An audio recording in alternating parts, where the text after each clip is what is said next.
3 lives in Iowa and severely damaged or destroyed roughly 8,200 homes. It feels like I'm in a third world nation. Like, this to me seems as if it's our version of a Katrina minus the deaths. Kelly McMahon volunteered after the storm ripped through a Cedar Rapids apartment complex that was home to refugees from African and Pacific Island nations. This is people living in apartments with no roofs, no front walls, the fronts of the patios off. I mean, the wires just hanging down. Where in the world is our government helping us out? Most don't speak English, complicating their efforts to get help. We have people who don't have houses, and we're not talking about 1, 2, 3. We're talking about hundreds of families that will probably be sleeping in their cars. Cedar Rapids City Manager Jeff Pomerantz defended the city's response. This is an unprecedented disaster that's affected our entire community. Lots of people impacted. Some of the residents that have been displaced. We've got council members working around the clock trying to make sure those residents have a place to go. The storm toppled scores of trees, taking down power lines and cutting electricity to hundreds of thousands of homes across Iowa. Tens of thousands were still in the dark today. Millions of acres of Iowa farmland were flattened, with corn and soybean crops hit the hardest. Before leaving the White House this morning, President Trump approved Iowa officials' request for nearly $4 billion in federal disaster aid. We approved the emergency declaration for Iowa, so they're in good shape. They're working as we speak. Also, FEMA is in Iowa now full force and helping them greatly. About 100 National Guard troops are clearing debris from down power lines as electricity is restored to residents who've been without it for a week. White House officials say President Trump is likely to go to Iowa tomorrow to see the damage. Beth Malicki is an anchor at KCRG TV9 in Cedar Rapids, Iowa, and she joins us now. Beth, thanks so much for being with us. Sure, thank you. As you move around the community, as you report this story, the recovery from this storm, what do you hear? What are people telling you is their biggest need right now?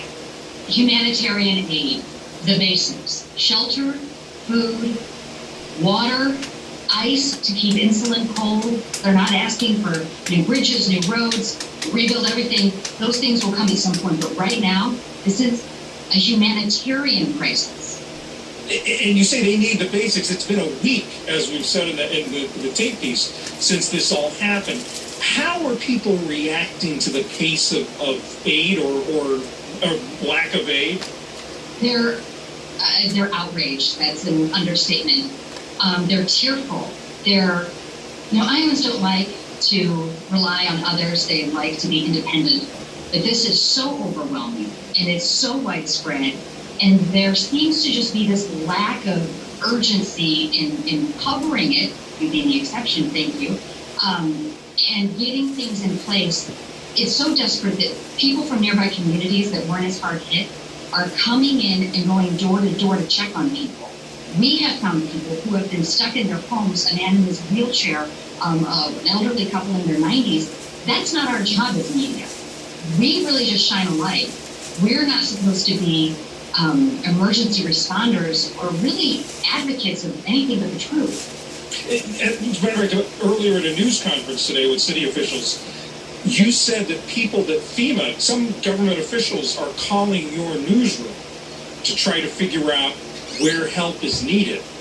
That happened last night. They couldn't get through to anybody at the city to find these people and give them help. These folks were living outside in makeshift tents.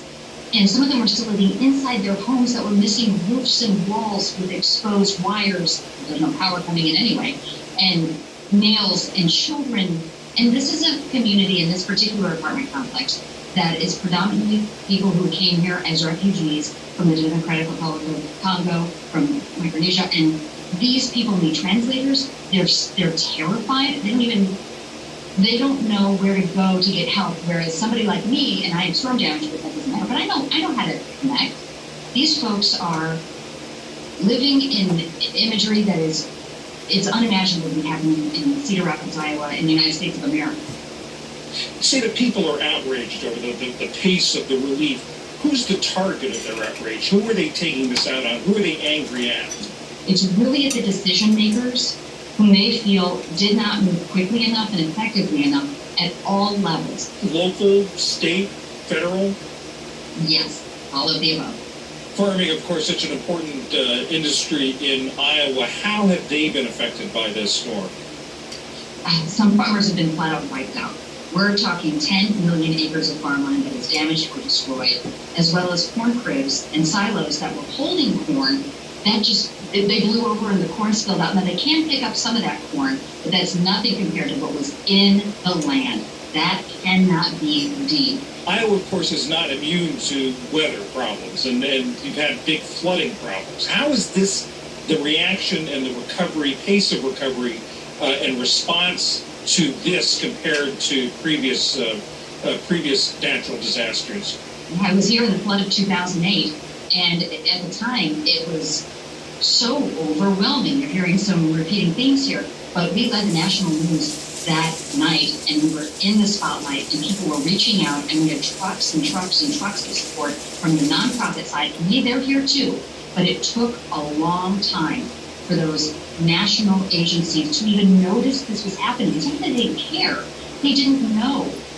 Also with the flood, you have a little bit of lead time. In 2008, the water started rising, things were problematic, and they peaked about 5 days later. This derecho, we had 2 hours warning. 2 hours. A man died in Iowa because he was riding his bike and a tree fell on him. We have a child who's 8 years old in intensive care because immediately following, her dad was trying to remove trees and she was crushed by one. We were so not ready, and that isn't our fault. There's no warning system that exists for this kind of storm.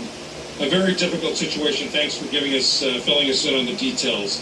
Beth Malicki at KCRG TV9 in Cedar Rapids, Iowa. Thanks, Beth. Thank you, John. Iowans desperate for attention and help.